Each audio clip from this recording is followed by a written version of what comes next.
আসসালামু আলাইকুম ওয়া রাহমাতুল্লাহি ওয়া বারাকাতুহু।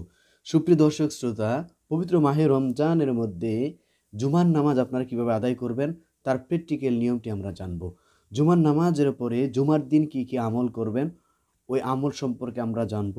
জুমার দিনের আমলের মধ্যে মাত্র একটি দুরূদ শরীফ পড়লে ৮০ বছরের গুনাহসমূহকে আল্লাহ রাব্বুল আলামিন মাফ করে দেয়। তো দর্শক, ভিডিওটি লম্বা না করে আমরা জুমার নামাজের প্র্যাকটিক্যাল নিয়মটি দেখছি এবং কোন সেই দুরূদ যে দুরূদটি পড়লেই ৮০ বছরের গুনাহ মাফ হয়ে যাবে ইনশাআল্লাহ।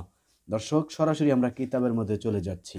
প্রশ্ন উত্তর: জুমার নামাজ কবে? শুক্রবার দিন। জুমার নামাজ পড়া কি? জুমার নামাজ পড়া ফরজ, কেউ ওয়াজিব বলেছেন। এই নামাজ কত রাকাত? উত্তর: জুমার নামাজ ১০ রাকাত। প্রথমে ৪ রাকাত সুন্নতে মুআক্কাদা কাবলাল জুমা, অতঃপর ২ রাকাত ফরজ, অতঃপর ৪ রাকাত সুন্নতে মুআক্কাদা বাদাল জুমা। তবে আগে পরে বিভিন্ন নফল নামাজ রয়েছে যেগুলো পড়া উত্তম ও সওয়াবের কাজ, যেমন ২ রাকাত তাহিয়াতুল ওযু, ২ রাকাত দুখুলুল মসজিদ ইত্যাদি। এই নামাজ কখন পড়তে হয়? এই নামাজ জোহরান ওয়াক্ত পড়তে হয়। কোন সূরা দিয়ে পড়তে হয়? যে কোনো সূরা দিয়ে পড়া যায়, তবে প্রথম রাকাতে সূরা আলা এবং দ্বিতীয় রাকাতে সূরা গাশিয়া পড়া উত্তম। এই নামাজের নিয়ত কি? আমি এই ইমামের পিছনে ২ রাকাত জুমার নামাজ আদায় করিতেছি, আল্লাহু আকবার। জুমার খুতবা কয়টি? ২টি। এই খুতবা কখন দিতে হয়? নামাজের পূর্বে। জুমার নামাজ পড়তে না পারলে কি করবেন? জোহরের নামাজ আদায় করবেন। খুতবার সময় দান বাক্স চালানো যাবে কিনা? না, জায়েজ নাই। মহিলাদের ওপর জুমার নামাজ ওয়াজিব কিনা? ওয়াজিব না। এই দিনে গোসল করা বা সুগন্ধি ব্যবহার করা কি সুন্নত? জুমার নামাজের ধারাবাহিক নিয়ম। উত্তর: প্রথমে ২ রাকাত তাহিয়াতুল ওযু, ২ রাকাত দুখুলুল মসজিদ, ৪ রাকাত কাবলাল জুমা।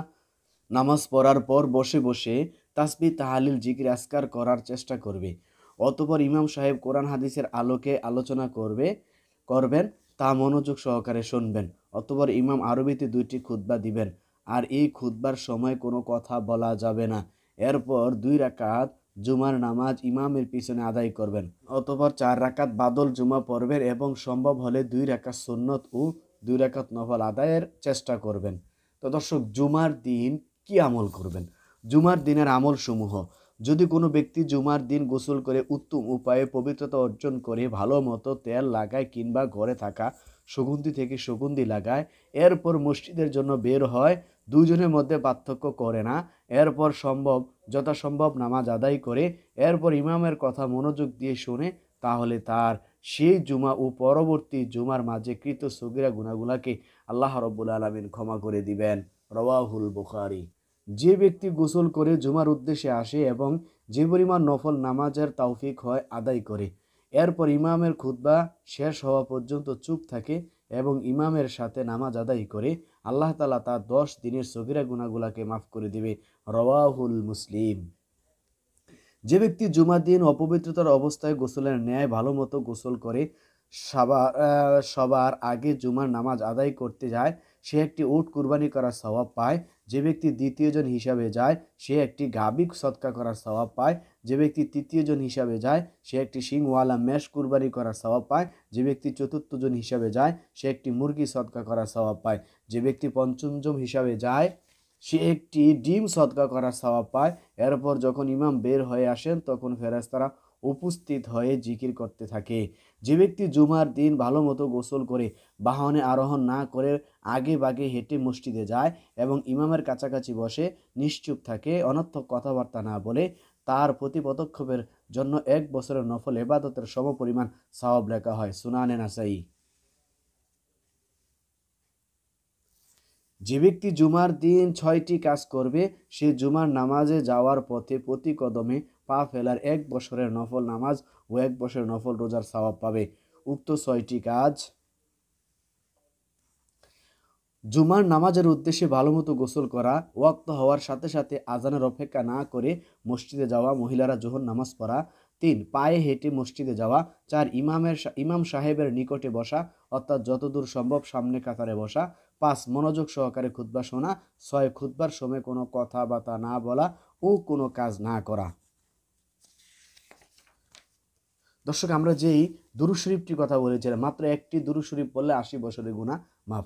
৬ নম্বরে হচ্ছে এছাড়াও জুমার দিনে আরও কিছু আমল করা সুন্নত, যত উত্তম পরিষ্কার কাপড় পরিধান করা, আতর লাগানো, সূরা কাফ তেলাওয়াত করা, বেশি বেশি দুরূদ শরীফ পড়া, সালাতুত তাসবিহ নামাজ পড়া, দুই খুতবার মাঝখানে হাত উঠানো ব্যতীত মনে মনে দোয়া করা, পুরুষ ও মহিলা সকলের জন্য আসর নামাজের পর নিজ স্থানে বসে নিচের দুরূদ শরীফটি ৮০ বার পাঠ করা, আল্লাহুম্মা সাল্লি আলা মুহাম্মাদিন নাবিয়্যিল উম্মি ওয়া আলা আলিহি ওয়া সাল্লিম তাসলিমা।